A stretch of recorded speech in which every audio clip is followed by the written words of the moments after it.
Sorry, what? I know him. You never know. No. Hi, everybody. Welcome to a new semester. Even though we got to a slightly late start on the semester. So, in the way of announcements, you may notice that we are in a very slightly different room than usual. You know, just a little.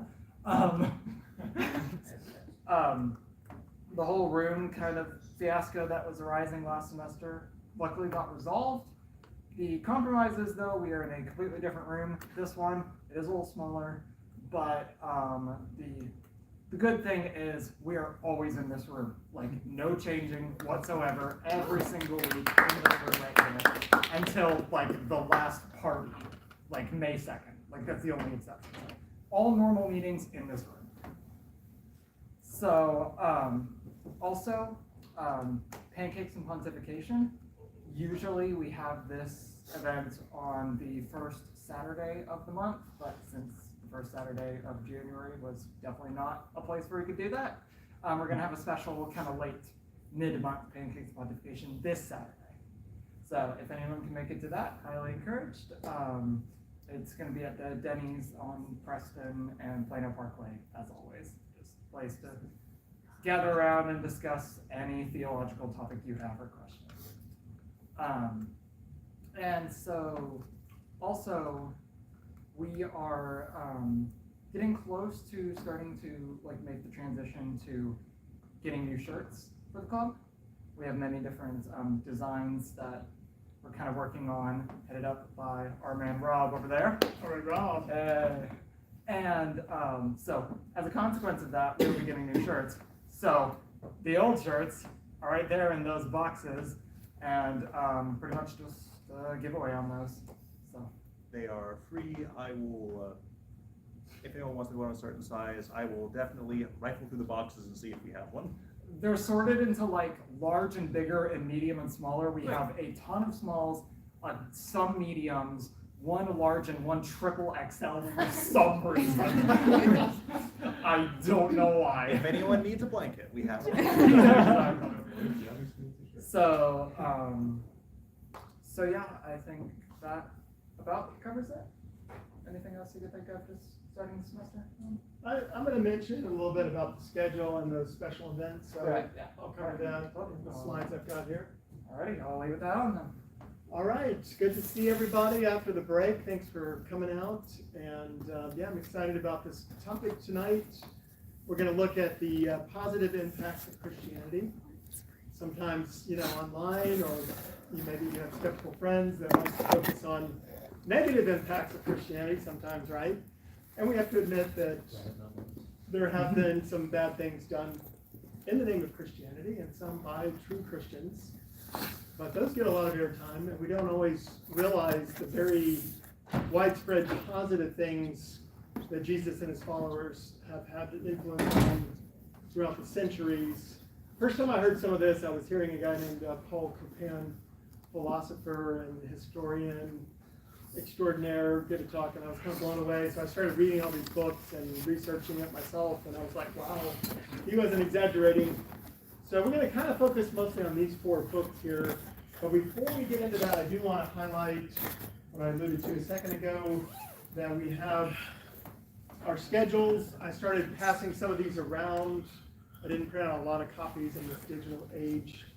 So you're welcome to keep a copy if you want, but if hopefully enough people can just snapshot on their phone and pass it around so that it's It should be on the announcement page, or on the announcements. Okay. Is that this newer version, or it might be slightly older? It might be a slightly older one. Okay, but I'm sure one of y'all can hopefully repin Yeah. the more current version. So yeah, just looking at the next couple of months here, this is what we have upcoming. As we do a lot of springs, we do a bit of a mini-series on world religions. And I think this current topic and the one next week tie into that a little bit. Not terribly directly, but we will be talking about other religions and Christianity's impact in nations governed by predominantly other religions, such as India. So there'll be a bit of sort of information there. Next week I'm going to be out of town, but Dr. Justin Bass will be here giving a talk with this interesting title. So it's also looking at the historical impacts of Christians on some of the so-called barbarians. This is just really, the Greeks called anybody that wasn't Greek-speaking barbarian because it just sounded like a Babel, so to speak. But really, it's looking at some of the non-Christians that let's say were more warlike and how they were converted and some things of that nature. And then we have Dr. Raj Sebastian coming in. He spoke to us before on Hinduism, and he's also a bit of an expert on other world religions, and he just recently got his PhD, so that's kind of cool. And so he's going to talk about Buddhism. For the first time in the history of our club, we'll have 1 week devoted just to that topic. One of the main world religions. And then we'll have John Cantor here as a person of Jewish origins who became a Christian.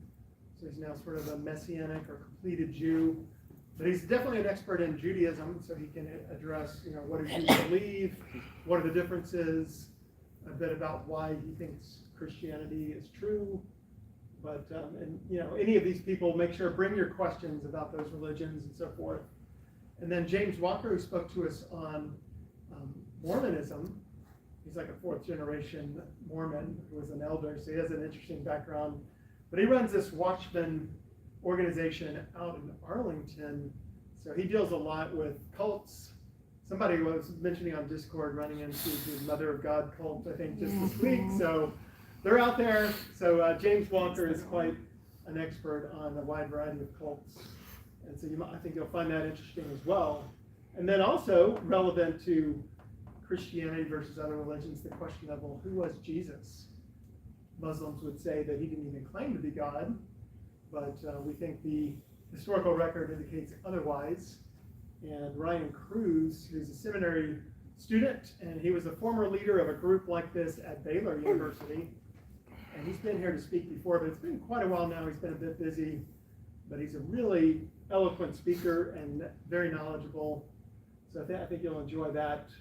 And then we have in person here, all the way an hour's drive away, Chris, and he's going to talk on humanism. Do you want to share maybe just a snippet of what that talk would be about? Wow, sure. So I want to talk about transhumanism, which is the desire to transcend our human limits. To be, for some people, that means being stronger, faster.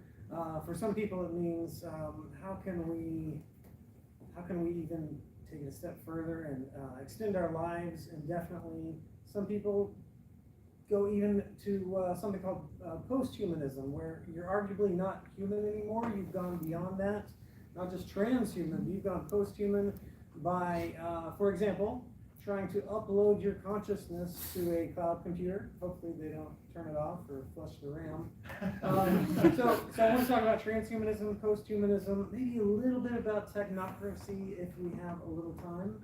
And so it's actually a different religion, but this is one that is heavy on science/science fiction. What's possible, and sort of a religion of materialists, you could say, right? Yes, exactly. Yeah. So I think that does fit well as well. And being a technical-oriented university, this is something that gets increasing amounts of attention. So Chris is well suited to speak about that. I've seen his presentation; it's really great. And after that, we'll have Dan Ray here talking about some of the historical myths about science, also a way that Christianity's sort of been bashed sometimes, such as the Galileo incident. There's a lot of misconceptions actually about that. It's not actually nearly as bad as some people made it out to be. All right. Then there are also a couple of special events to draw your attention to if you're interested. There's a Science and Faith conference that some of us here have gone to a number of years, put on by the Discovery Institute. And it is at the Park Cities Presbyterian Church this year. So it's local to the area, not too far a drive from you guys. And Stephen C. Meyer, who's one of the top ID advocates, recently authored The God Hypothesis, where he combines arguments from biology and physics and sort of philosophy together. And I'm excited about Titus Kennedy being there to speak on archaeology. There's also a guy from NASA speaking there. That's an engineer. So I think it's a pretty good, Saturday, day-long kind of conference. You can get the early bird for about another week, I think. So if you're interested, check that out. And then also the Discovery Institute is choosing a location here just south of Dallas in Waxahachie to do an eclipse event. So if you've heard of the Privileged Planet, it's actually the name, you might have noticed, of the Science and Faith Conference this year.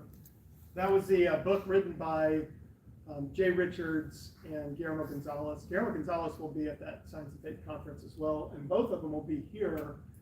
And in that book, they talk about eclipses as one of many things where it looks as though our universe was not just designed for the possibility of life, in case they make in the book, but the discovery of scientific information. There's a lot of really curious things about the universe that make it more discoverable. One of them being eclipses. When you have a full eclipse, that was one of the things where we were able to confirm Einstein's theory of how light is bent around the sun. Back in, I think, the 20s, Eddington did an experiment, it's pretty famous. 1918, I think. Okay, yeah, Sir that Arthur sounds about Eddington. right. So, when you have an eclipse, you're able to see a lot more about the sun. When a lot of it's blocked out, you can gather very useful information about the spectrum and so forth. So anyway, this is at a location very near the very center of the path of maximum prolonged time of a total eclipse. This one I think is twice as good as the one a few years ago, actually, in terms of the duration of totality. And it's going right here, right by us. You guys don't miss this. This is phenomenal. I think it's going to be a long time. I'll probably be dead before the next one. And you guys don't want to wait that long. So that'll be a lot of fun. They're going to be at a university. They're going to be giving some talks. They're going to give away special stuff. But you do have to pre-register for this, and there's like a lunch. So check that out. It'd be a good thing for us to carpool to. But getting back to our main topic here, just give you a bit of info about these books. So you might think, oh, well, wait a minute, aren't these just kind of written by Christians? Maybe they're biased, they're cherry picking some of the historical data. But actually, one of the main authors of this is a guy who, for the most part in writing these, was an agnostic. A guy that I discovered as I was researching this. He passed away in 2022. I didn't even realize it, but he was a prof at Baylor, Rodney Stark.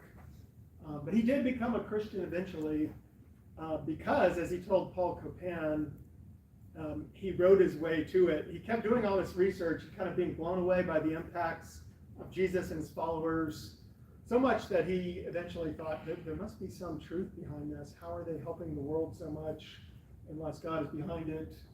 And he ended up becoming a Christian. So he wrote a number of these books. Victory of Reason is kind of the main one that I'm drawing on for this particular talk. He wrote his way into becoming a Christian. And it took a while. He wasn't necessarily biased toward that direction at all, according to his own account anyway. So why are we looking at this? I mean, you can argue, okay, what's the direct evidential apologetic kind of content and just looking at impacts? And I would argue that there's some, but I would also admit it's not as direct as many of the arguments. We give an argument for God or historical arguments and things like that. It's pretty directly tied to an evidential case for God or Christianity. So I would say, yeah, it's not that this is going to prove Christianity, but I do think that you can evaluate worldviews, as we'll be doing over the next few weeks here, kind of comparing and contrasting different worldviews and looking at, do they explain the world that we observe well, and have they helped the world as people have migrated more in the direction of following those worldviews? Have they borne good fruit? As Jesus said, you'll know them by their fruit, and I think people would recognize that as a general principle beyond religion as well. If you're evaluating a political system, you want to look at its fruits as well, right? So I think that can have some evidential value. I would point out that Christianity itself, among religions, is one of the stronger towards saying that, hey, all humans are fallen, we're sinners, we need a savior in our religion. And so just like in the Old Testament, you'd have people, men and women of God, doing great things. They also, their flaws are exposed in the Bible. People mess up. So we're not expecting perfection, or just by seeing that Christians have made mistakes doesn't invalidate that, wait a minute, if some of the main positive things that happened historically were done in a disproportionate way by Christians with a Christian worldview, then I think that does have some evidential weight as well. At a minimum, you could say, well, it should motivate you. If you're here and you're not a believer, I think if you get a little more of this information, it might motivate you to actually look into the evidence. And let's be honest, sometimes, if you're talking to non-believers, they're not really even interested in Christianity sometimes, right? And part of it is they have a negative view. They think, oh, the Bible's outdated, or they've got this narrow morality or something. But I think if they saw, the beauty of Christianity, they might seek the truth more. And so I think the more that we know about this, it can help us having conversations with others. So that's kind of, and we do need to respond also to skeptical arguments and contrary. But today's focus will be on the positive case. Also, one of the authors I'd recommend is David Marshall, and he wrote this book, Jesus Passes the Outsider Test. So some skeptics sometimes talk about like an outsider test for evaluating religion. And Marshall, he looks at, well, first of all, let's look at how many worldviews actually win converts in areas that are not predominantly of that worldview. And he points out that there's really only a handful. You could say naturalism, materialism, Buddhism is one of them, Christianity, and maybe one other one. What are your thoughts, Rob? Could you give a quick definition of the outsider test for the purposes of this talk? Yeah, I should elaborate a little bit more. I think what he's trying to say basically is, can you, like if you're an outsider, like can Christianity convert people to Christianity that were not raised in it, or Buddhism convert people not raised in it? So Especially in a region of the world where some other worldview is dominant. yes, good qualification. And so yeah, it's sort of an outsider test of saying, if you can only persuade people that already believe, then it's not very compelling if you're doing like a comparative religion test. So it's not a bad way of thinking of it, and this is really coming more from the skeptical community raising it, and Marshall's trying to answer it and say, hey, wait a minute, look, Christians more than any other religion have actually converted people all over the world. It's not, there's 600 million Christians in sub-Saharan Africa, by the way, so they've got us way outnumbered in North America and Europe. It's not a religion of white people. All right. He also, for example, documents how the Viking culture, which was obviously one of the more warlike cultures around, and look at modern sort of Scandinavia and Nordic countries. People often, even the skeptics, will point to them like, look, this is a great area. But Marshall points out, wait a minute, the Christian history is what brought them peace and changed their ways and made them a very freedom-loving, tolerant kind of people. Admittedly, they've become more secular now, but if you talk to people there, even many of them will say that their morality is very Christian-oriented. They recognize Christianity as being valuable for helping the weak and the poor and things like that. Historian Tom Wolfe, he's an agnostic. He also, I think, recently passed away. But he studied and compared two countries that were very similar. Nepal in Asia, where you have the Himalayan mountains and so forth, and Switzerland in Europe, obviously, also a very mountainous country. They're similar in size and topography, and therefore he thought it's kind of a good case study, even similar amounts of farmland. And yet he points out that Nepal is, I did a little more Googling and research on that myself, and sure enough, like they have major problems like with child trafficking, and they have a lot of corruption and economics as well. They're really struggling because of those kinds of issues. So they have a lot of issues, unfortunately. Whereas Switzerland had it was one of the centers of the Reformation. And so there was a lot of very positive Christian things that did transform that country. And of course, one of the cool things about Switzerland is, they're sort of known for their peacefulness, right? Even staying out of wars surrounding them and so forth. All right. But yeah, I think the main book I want to focus on is this one by Vishal Mangalwadi. Hopefully I'm not mangling the pronunciation of his name too badly here, but he's really an interesting figure because he's very educated.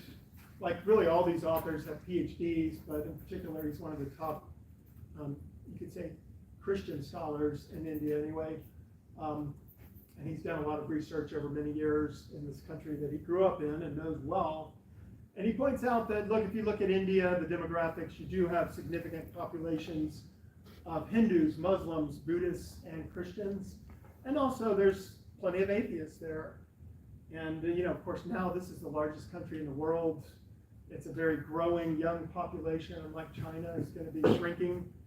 So India is a very important, interesting country for this kind of worldview comparison.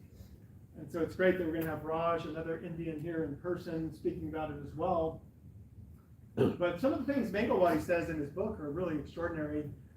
He talks about how the Bible was the source of practically everything good in his hometown. Even the secular university that undermined the Bible. In the more recent times, as with many universities, there's attacks on the Bible from the university. And so he thought that was kind of bizarre. But he really, in his studies, and he's got all of this in all these books, it's really well documented. So you don't have to rely on, just the authors of these books. You can trace through their primary sources and see that, they're not just making stuff up on these impacts. But it's pretty well documented that Christians were very influential in stopping the practice of widow burning.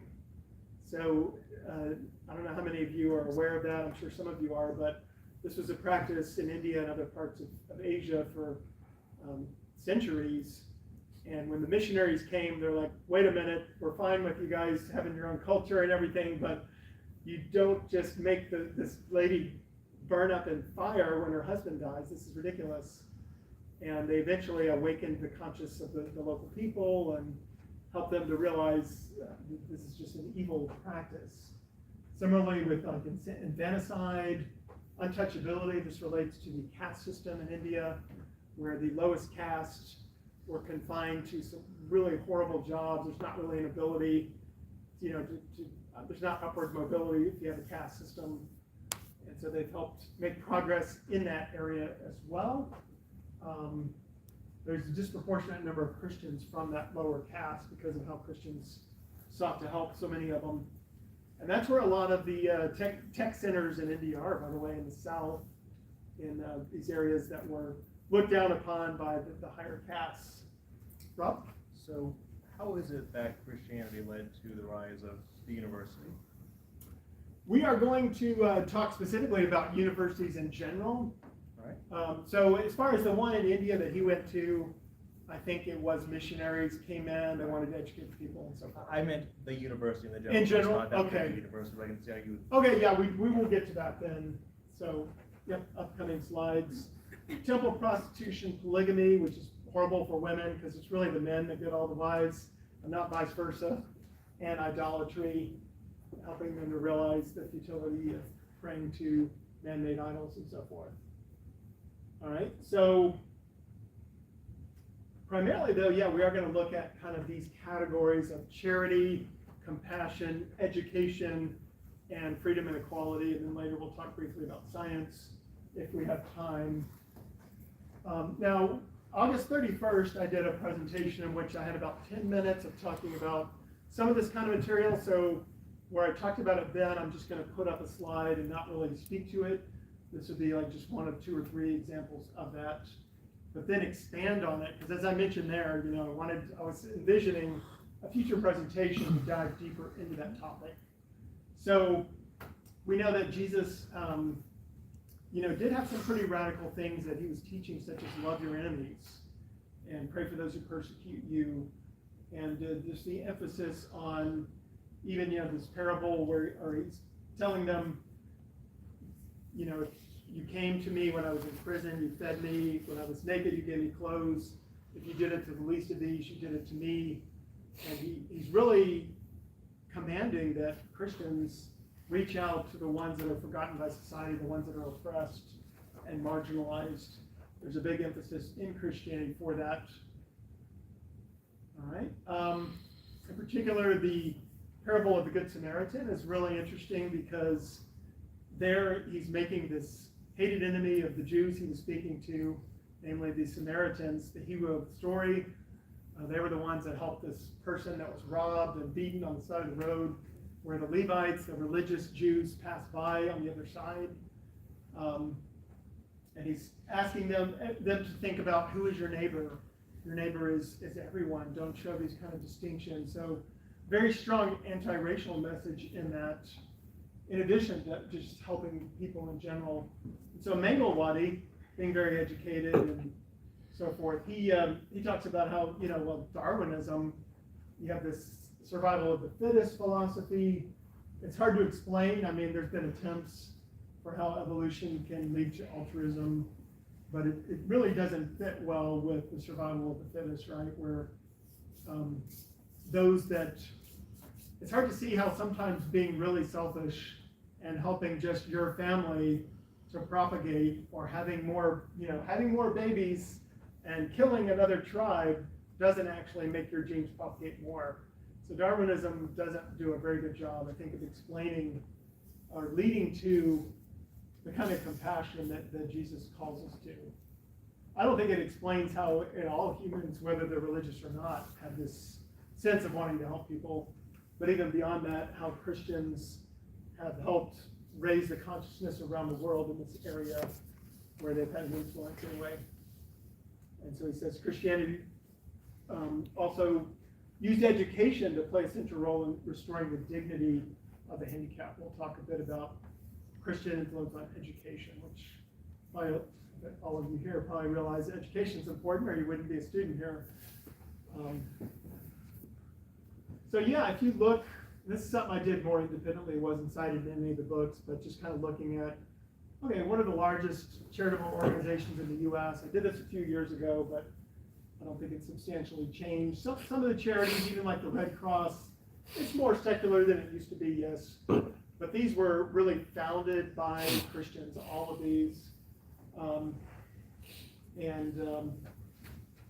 Christians have had just a really huge influence in the area of charity, even to the extent of influencing other religions. For example, the Dalai Lama, and this guy's been the Dalai Lama for a really long time. He's still alive and well, in his 80s, I think. Anyway, I think he's the 14th one. But he said that he was impressed with the practical work of Christians of all denominations through charitable organizations dedicated to health and education. I've discussed this matter with Tibetans as well as other Buddhists, and I'm actively encouraging the setting up of similar organizations. So he was motivated by Christians in the area of charity. So here's an example, and not the only one, where Christians actually helped people of other religions be more charitable, be more focused on charity. So, yeah, there's some interesting early writings that reference this. For example, Shepherd of Hermas, Apology of Aristides, Origen, all speak about a very strong focus on sort of charity. There was a big need with helping people that didn't have enough food in the early centuries of Christianity. And Christians would often fast.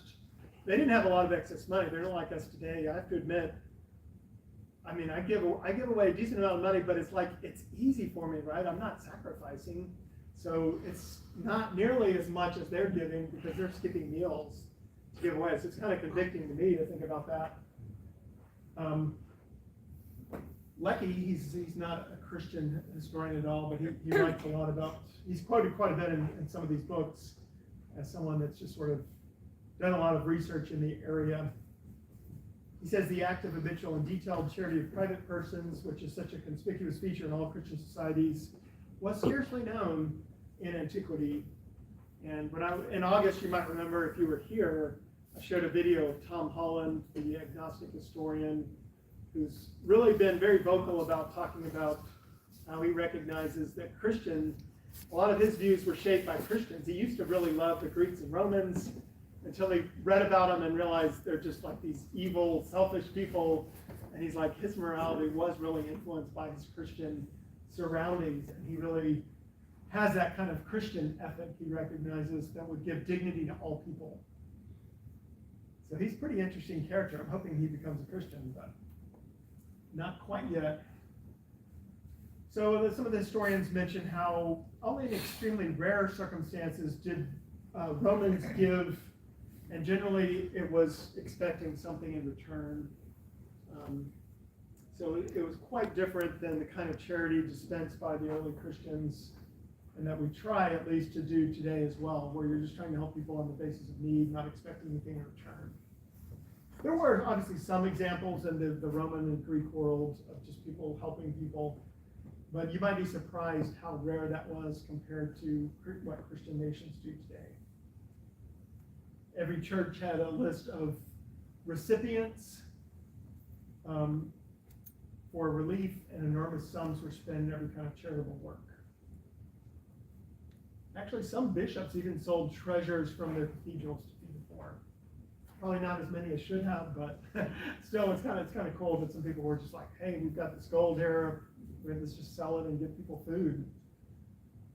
Christians in particular, I'm going to go through this pretty fast to make sure we get to some of the other slides, but had a big impact on disabled people. So if you're blind throughout much of world history, you were just taken advantage of. Life was terrible for you. Greeks would use the blind boys as galley slaves or girls as prostitutes. But Christians began trying to help them from early on, opening up asylums. Braille was originated by a Christian, motivated by his Christian views. So the Christian missionary movement has carried around this kind of help for the blind all around the world. Similarly for the deaf, this one's near and dear to my heart because I have a son who is deaf, and I've known people that go to Gallaudet University, which is the first U.S. one, but the education of the deaf was really started primarily in France, and then Gallaudet brought it to the U.S. in 1817 to help the deaf hear the gospel of Christ. So that's pretty cool. Hospitals. Okay, yeah, there were always, ways people were trying to help the sick, sure, but often if you look at like ancient Rome or Greece, okay, you're helping like the wealthy people or the soldiers. There wasn't much emphasis at all on like if someone is just poor and sick, there wasn't this kind of effort to just, let's just try to help them overcome whatever they're struggling with. So I would say that Christians really started the modern concept of a hospital, an institution geared towards just helping anybody in need. So as early as the Council of Nicaea 325, you had construction of hospitals begun, according to one source, in every cathedral town. There were this Roman version, as I said, it was really geared towards, you want to help your slave because they're making you money, or you're helping gladiators, or things like that. Schmidt documents, a historian with a PhD from Nebraska, there was no place of refuge for them. They really were the world's first voluntary charitable institutions. Yeah, Ashley?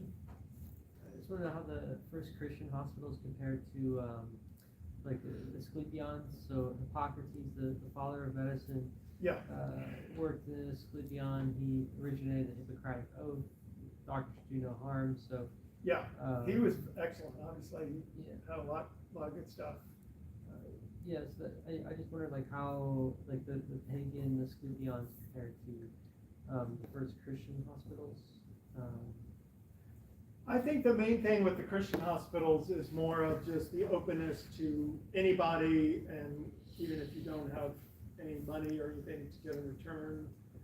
Hippocrates, he was one of the more exceptional ones, I would say, he was interested in it as a science, and he was obviously a very good-hearted person, made in the image of God, I don't want to take anything away from him, but as a general setup, from what I'm understanding and reading the historians, there was a significant change once Christians really established this kind of concept of a hospital. And even today, right, if you look around in the city, you've got like the Methodist hospital, the Presbyterian hospital.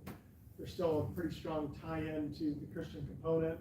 This is maybe a bit of a tangent, but the Greek thinkers in general kind of did a lot to sort of lay the groundwork to make the Christian worldview more accessible as it was beginning to spread. You think of like Plato and Aristotle, could maybe lump in Hippocrates with them, sort of laying the philosophical and moral groundwork for people in that region of the world to more readily accept Christianity as it was beginning to spread. So That's a good point. maybe a bit of providence there. And Yeah, you could somewhat perhaps see less God's hand in that. Yeah, I mean, a lot of good arguments for God from Plato and so forth.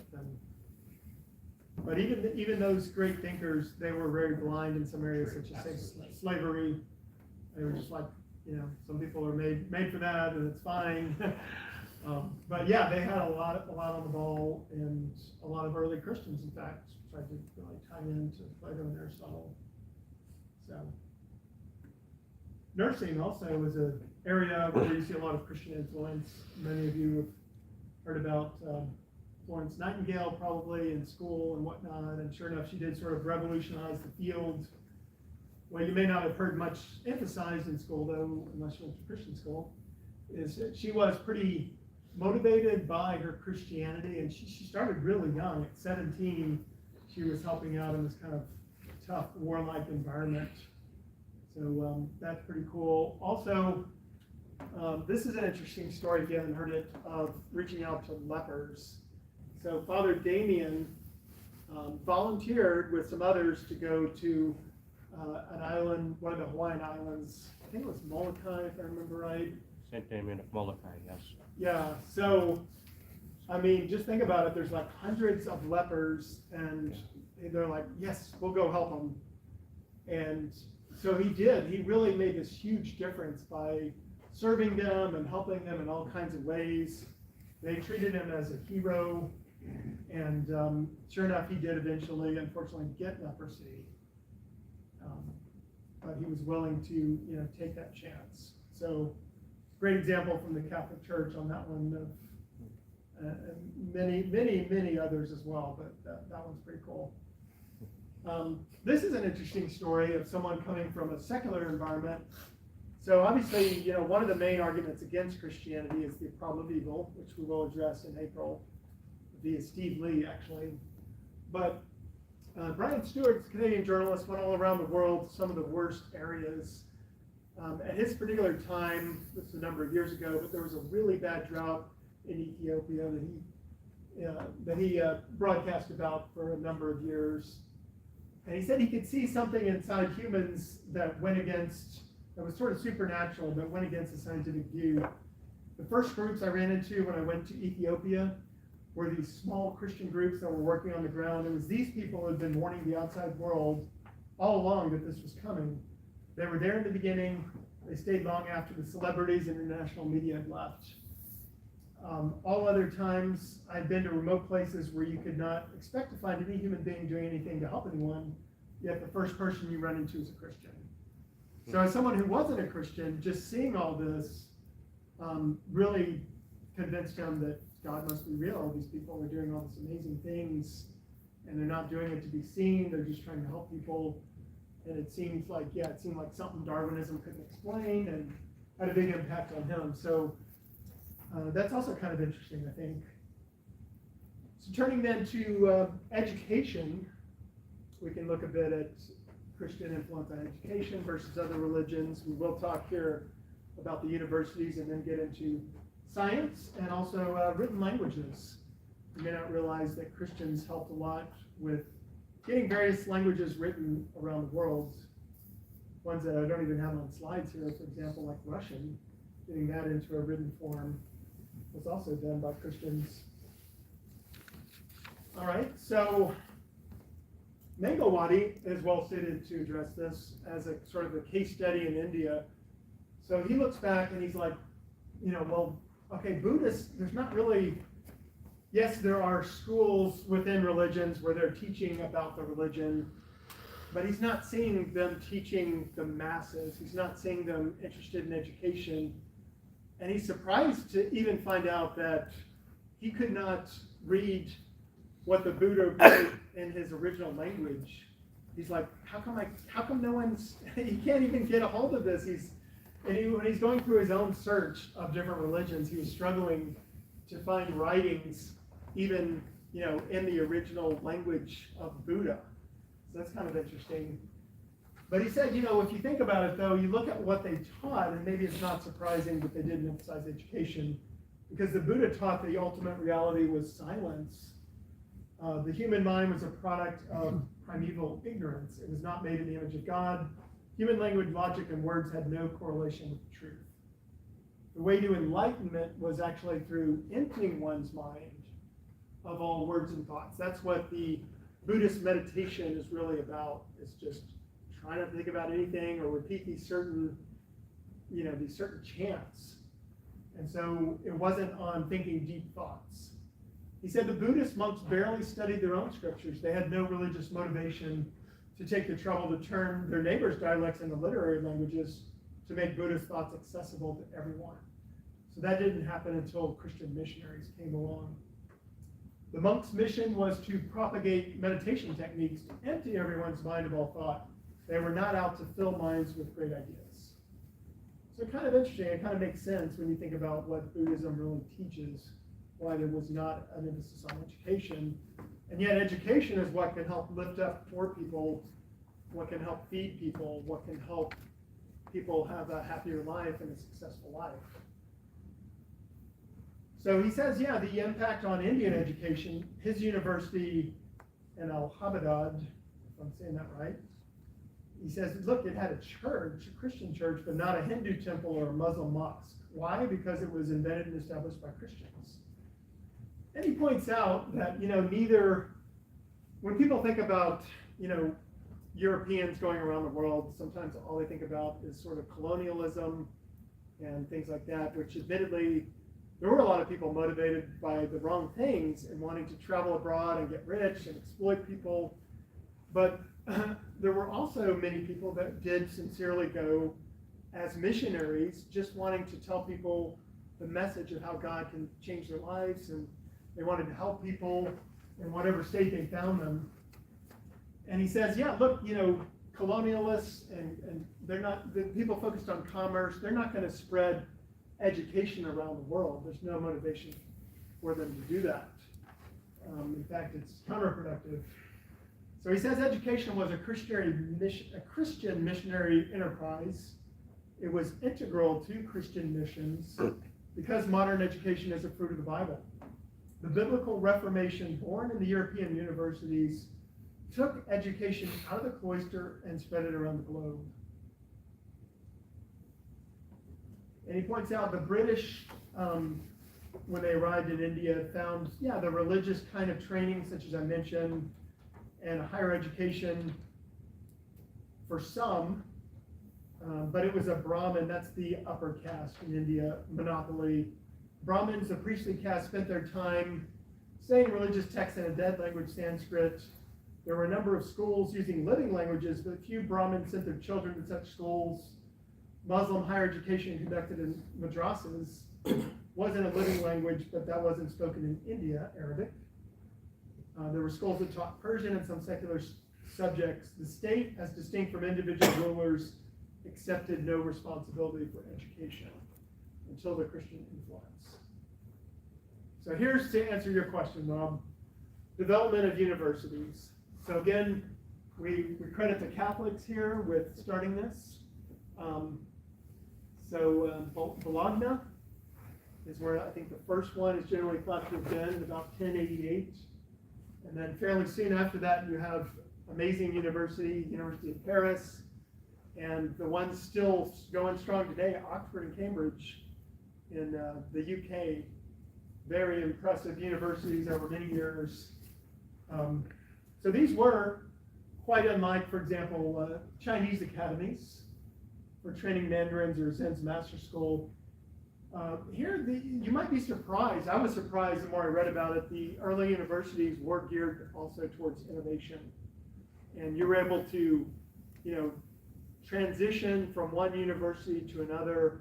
There really was a focus on being innovative and discovering new things, learning things. There was a lot more secular teaching than you might think for schools started by Catholics. These were universities that taught sciences and arts and a number of things in addition to Bible-oriented topics. Would there have been as much of a secular religious divide in their thinking though at that time? Probably not, yeah. I think it was more of an integrated worldview, which is really what we should all have. There's no reason to draw these sharp lines of distinction. Interestingly, too, when you look at America then, and you think about the Puritans coming over here, this is also from Mangalwadi, where he says, Harvard University is one of the most compelling examples of the symbiosis between the Bible and education.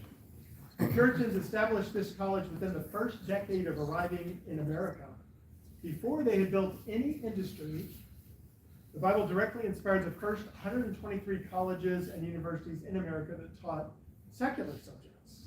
So we're not just talking about teaching biblical ones. The original motto from Harvard was Truth for Christ and the Church, shown in that seal in Latin. I didn't give you that yet, did I? Christians also, more than other religions or worldviews, focused on teaching women. The world's largest women university is one in Seoul, South Korea. And at the time of this writing, this was like 12 years old, but it had 140,000 graduates, etc. But South Korea's oppressive feudal social order its polite culture mocked the idea of teaching anything to women, according to Mangalwadi. So, I think I didn't mention this before when I mentioned David Marshall, but he is a friend of mine. He's come here one other time, stayed at my house and given some talks, including UTD. We may be able to have him for that open slot April 11th. So that might be a large group kind of thing, if we indeed get him. He said he's willing to travel here, so we might have a decent chance of having him. But he's just written a book on how Christianity has uplifted women, and he has a lot of historical documented examples of the very positive impacts on women. All right, so what about science? Have you guys seen this before? It's made its way around the internet a number of years, showing, Egyptians and Greeks and Romans did some good stuff, and then all of a sudden the Christians took over and we hit this dark ages, and knowledge just plummeted. If we hadn't had that, this exponential curve could have been started much earlier. Isn't that around the collapse of the Western Roman Empire? Did I read that correctly? Yes, Just, absolutely.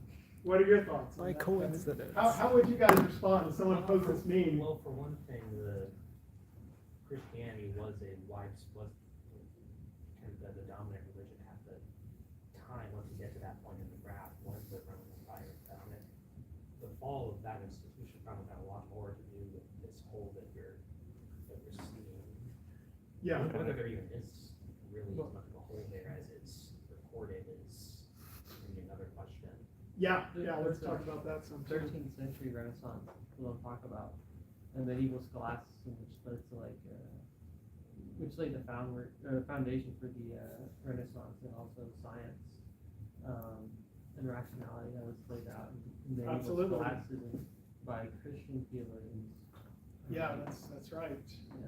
There really never was a dark. Even secular modern historians will say the Dark Ages is a misnomer. There really never was Dark Ages. Admittedly, and this is probably what you're alluding to, there was, after the fall of the Roman Empire, a very chaotic period that was a setback to civilization in general that took a little while to kind of recover from. But yeah, once you had a stable area. But yeah, Rob, you've had your hand up a bit here. I would just ask how they were quantifying scientific advancement. Yeah. There's no metric, or these people just made it up and started drawing something, right? There's no attempt at what is the y-axis here and some quantifiable metric. This website doesn't even exist anymore, so I think it got back at them. Yes. Okay. Did you have a thought too? Was it similar? That's what I was gonna ask. Yeah. Too. Like, how does it go down? Like, did we Yeah. lose everything? Or? Yeah, we understand the x-axis with the years, that's fine, but the y-axis, you guys just made that up. I mean, It's just a meme. yeah, actually, you're pretty wise, Ashton, to kind of point out in this era, there was a lot of amazing stuff going on, and Christians were coming up with, innovations that were minimizing human labor, like windmills, and they were way more advanced than the Roman Empire was. Also, going back to the last slide, weren't the But universities started kind of around Good point. during this purported Christian Dark Ages period? Yes, good point. Yeah, but what would you add to that, Seth? Kind of going off of what Kevin was saying, I feel like the destruction of the Roman Empire was such a gigantic point in history and such a just destructive thing to so many people, just destroying I feel like even if that drop is like completely true, I feel like this is the equivalent of like doing a map of like a region in the modern day that like suddenly adopts a religion 100, 200 years before they're hit by a nuclear attack. Yeah. And then looking like, oh, look, the religion caused the nuclear attack. That's well put. Like- I think Justin Bass will talk to this more next week, actually. So he's a very well-read scholar that can shed some light on more details than I could on that period of time, I think. So yeah, let's talk about science. I'm skipping a bit too fast here, but people have documented, Stark, I think, documented, if you look at like a top 90 or so of scientists that started the scientific revolution, of what we call modern science. You have like all but a couple of them that were Christians. Most of them far more devout than the average person of the time. And in fact, actually in medieval Europe, it shouldn't be viewed like, oh, everybody's a Christian and has these beliefs. Actually, a lot of them didn't go to church, and it was hard for them. They didn't really have the Bible for quite a while in a language they could read. So it was difficult for them to get good Christian teaching. And just like there's a lot of ups and downs throughout Christian Europe. There's time periods where it was very bad and secular, and then you had like Great Awakenings and stuff coming through, and it became quite different. It's a very complicated history. But what we can say is that the founders of modern science, the big names, were Christians who were motivated by their Christian beliefs to look for order in nature. Paul Davies, he says, science began as an outgrowth of theology, and scientists, whether atheists or theists, accept an essentially theological worldview. The whole thought of like calling them laws of nature really has more of a Christian origin. As C.S. Lewis put it, men became scientific because they expected law in nature, and they expected law in nature because they believed in a lawgiver. So I think that's a good summary. And just think about the list of people that founded certain sort of sub-disciplines within science. And a lot of what you learn as an undergrad, even if you're a science major, you're learning like, Maxwell. Your E&M classes are basically Maxwell. It's like these people, you're learning stuff that, everything you're learning almost, not all of it, obviously, especially when you get to quantum. A lot of the quantum mechanics people were theists as well, actually. But anyway, the founders of major sub-disciplines were predominantly Christians, especially in this important early era where they were really establishing the scientific method and this kind of methodology. There were Christian tie-ins, in fact, with, we're fallen people, we can't, we need to document things, we need to do trials, you can't trust your biases, things like that, came into play through the Christian worldview as well.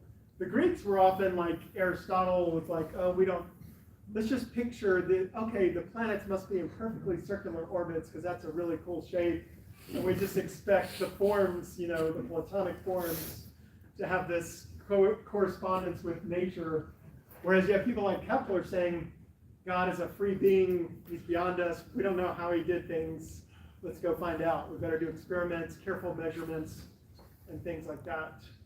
Tim McGrew was telling me a story of Kepler, how he helped find, kind of come up with his equations for the planetary motions, partially because he was so committed. At first he had some theory that would have explained it, but he was like, this is just a little bit off, and he was just being like super on it. You can read his notes. And in fact, in his notes, by the way, you'll see like prayers and references to God and stuff, even in his notes. But because of his integrity, it helped him find the truth better, because he wasn't willing to settle for something that looked right, that might have got a notoriety, but he persisted until he found the best equation for explaining the orbits. Turning our attention then to languages, this was something I particularly didn't know about until a number of years ago when I first started reading these books. So Mangalwadi points out that, of course, Christians over the years, and even today, there's a big emphasis on getting the Bible into everyone's native languages around the world, many of which don't have a written form, and they're trying, still today, there's efforts going on around the world to form a written version of some, purely spoken languages, simply so they can get the Bible into, their hands and their native tongue. But he points out, this is a really interesting quote here, that Bible translators and missionaries do not merely give me my mother tongue Hindi, one of the main languages of many in India, but he says every literary language in India is a testimony to the labor.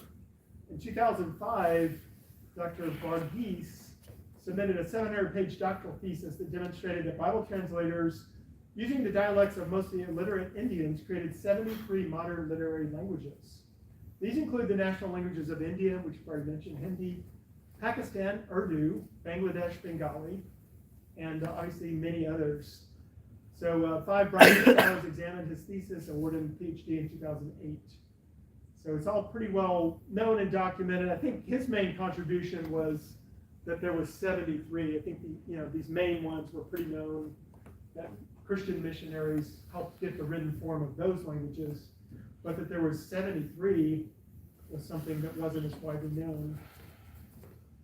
And then public education is also emphasized by Christians. I'll kind of go fast here as we wrap up, but even H.G. Wells, definitely very non-Christian, he admitted the Catholic Church provided what the Roman Republic had lacked: a system of popular teaching, a number of universities and methods of intellectual communication. By this achievement, it opened the way to new possibilities of human government. Possibilities are still being apprehended and worked out. But though it is certain that the Catholic Church, through its propaganda, its popular appeals at schools and universities, opened up the prospect of the modern educational state in Europe. And then Christian theologian Comenius is considered the father of modern education. And Martin Luther brought the public schools to Germany, where they're trying to educate everybody for free and have the government pay for it. That whole kind of notion has very Christian origins. All right, let's see how we're doing on time. We're trying to generally go a little bit faster, end a little bit sooner this year than some years past, trying to keep it more at an 8:15 end time, roughly. Let me just ask at this point, are there any questions or comments about anything we've talked about?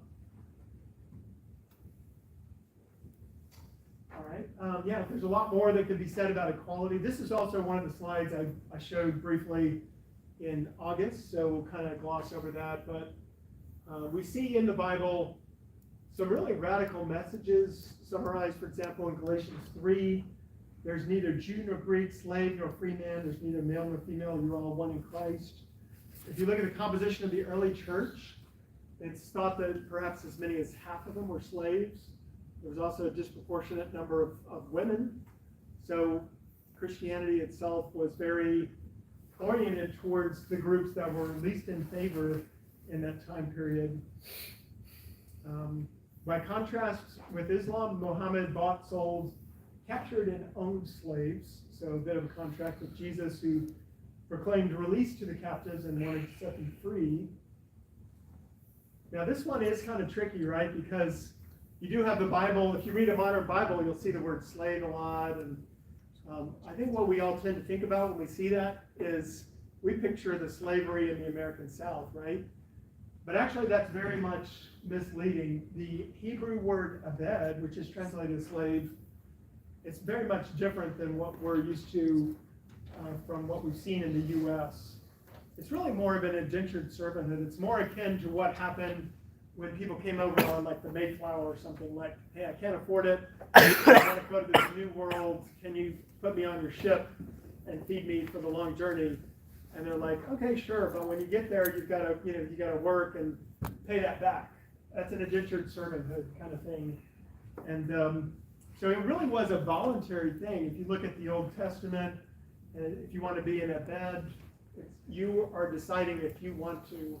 There are cases where people got in debt and they just sort of had to, but it's still, even in that case, it was up to them. And the more radical thing is the Bible says, look, you've got to free all these servants every 7 years. So that's something you don't see in other cultures at all. And there were 3 very sort of unprecedented provisions of law in Israel. As I mentioned at the bottom here, Paul Copan has a number of books that address this pretty well, I think. You have anti-harm laws. If you injure your servant, you have to release them. This is really significant here. Anti-kidnapping laws, punishable by death. So if you think about how did slavery happen and they were brought to the U.S. or Europe or whatever, well, they were kidnapped, right? And so that would never have gotten off the ground if they followed the biblical teaching. You would actually kill people for kidnapping those slaves. So right there, that would have made it impossible. There were also anti-return laws. You had to offer safe harbor to runaway slaves because it was understood that sometimes they would be mistreated. You need to help these people. So, I was just gonna ask, didn't like the freeing stuff only apply to like the Israelite slaves? that is true. Now it is a little complicated though, right? Because you have warlike countries attacking you, and you end up capturing some of them, right? What do? Do you let them go and attack you again next week? And so, yeah, it's a little more complicated, I think, because of that effect. Yeah. I was going to add, I guess I'd have to double check, but the distinction isn't between Israelites and non-Israelite slaves, it's between Hebrew slaves and non-Hebrew slaves. So Hebrew slaves is inclusive of a lot of Semitic speaking peoples. Like Okay, that's a good point. Yeah. Interesting. Okay. They also had a provision where when you did release the servant, you had to basically pay them and send them away not empty-handed. Yeah. And also in the Old Testament, you find a number of things commanded, such as when you're harvesting your field, leave the edges unharvested for the poor. God commanded fellow Israelites to lend freely to the poor. You can't charge them interest. And one other thing to keep in mind that I find really interesting is in the New Testament, in Matthew 19, Jesus himself says, look, okay, Moses permitted you to divorce, but from the beginning it was not this way. He quotes Genesis 1:27, God made them male and female. It wasn't God's ideal standard. Not everything you see in the Old Testament means it was God's ideal standard. But he said Moses allowed it because of the hardness of your heart. So I think there's some of that going on at times as well. One other thing that gets said near the end of Deuteronomy that feeds into this idea of slavery not being God's ideal for humanity is that Moses says to the people that like if you follow God's law, then in time there would be no slavery and there will be no poverty. It goes on to say that you guys are going to break God's law. Because of that, there always will be war among you. Yeah. Okay, that's a good point. Very good point. So yeah, just kind of in wrapping things up, let's keep in mind that all classical societies were actually slave societies. So you see instances in Europe that were horrible, in America that were horrible, but you also have some really interesting cases you may not be aware of. For example, one of the early bishops of Rome, who the Catholics consider him a pope, Callistus, or sometimes there's an X included in his name, but he himself was a former slave. So that's really phenomenal. If you're a former slave in the Roman Empire, in any other kind of situation, you're not going to be like a senator. You're not going to have a good life. But here you have someone, obtaining the highest ranks within the church as a former slave. And if you read the writings of Augustine and different people, you see them explicitly condemning slavery. You do have a few, unfortunately, I have to admit, there's a few early Christians that are sort of influenced by their culture enough to think, oh, it's okay or something. But I think those that really understood the Bible saw the very clear message in the Bible, like, hey, this is horrible, we've got to get rid of it. Bishop of Lyons says, all men are brothers, all invoke one same Father, the slave and the master, the poor man, the rich man, there is no slave or free. But in all things and always there's only Christ. Soon no one doubted that slavery in itself was against the divine law.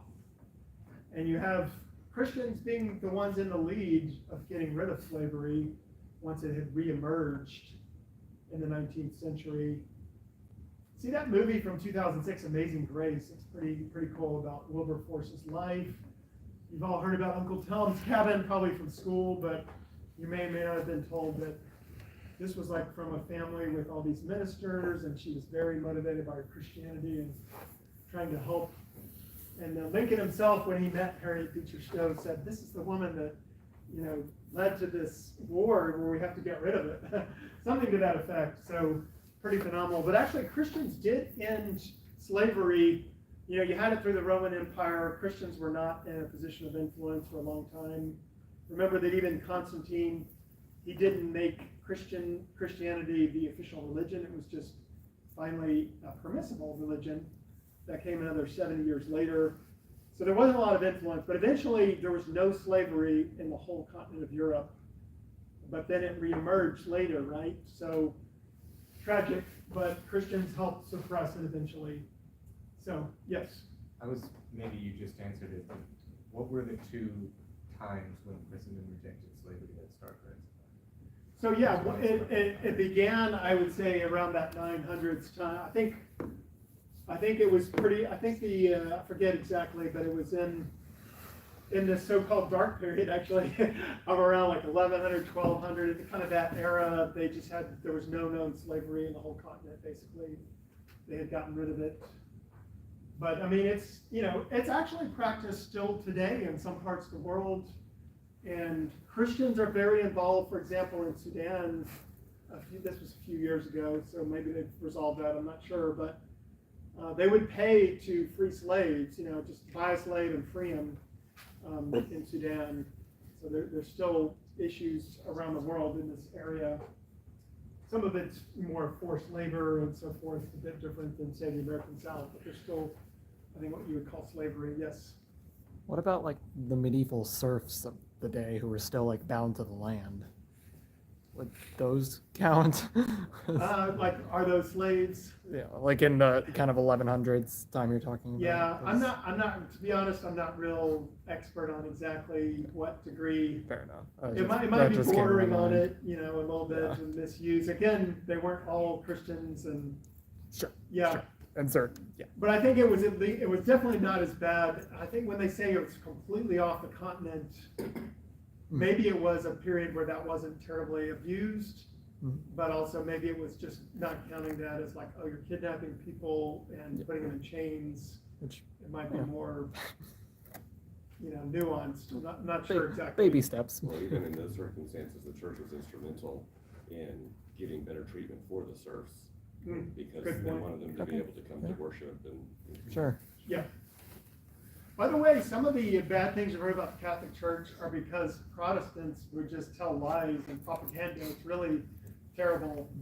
So don't believe everything bad you hear about the Catholic Church, and unfortunately, this is an example where Christians need to be careful with the truth and not be fighting each other and things like that. So. But I think we're about out of time here, but any last quick question or comment? Or Seth, did you already announced where we're going? Or? Oh, I don't think it is on the board. I haven't said it out loud. We are going to Raising Cane's afterward for anyone who wants to join. So. Awesome. All right, well, thank you guys for coming. Come back next week for Justin, and yeah, all right. Hopefully everyone can go to Cane's. Thank you, Alan. And t-shirts are still back here for anyone who wants them. Free shirts. I Wear them got- around. Invite friends. I got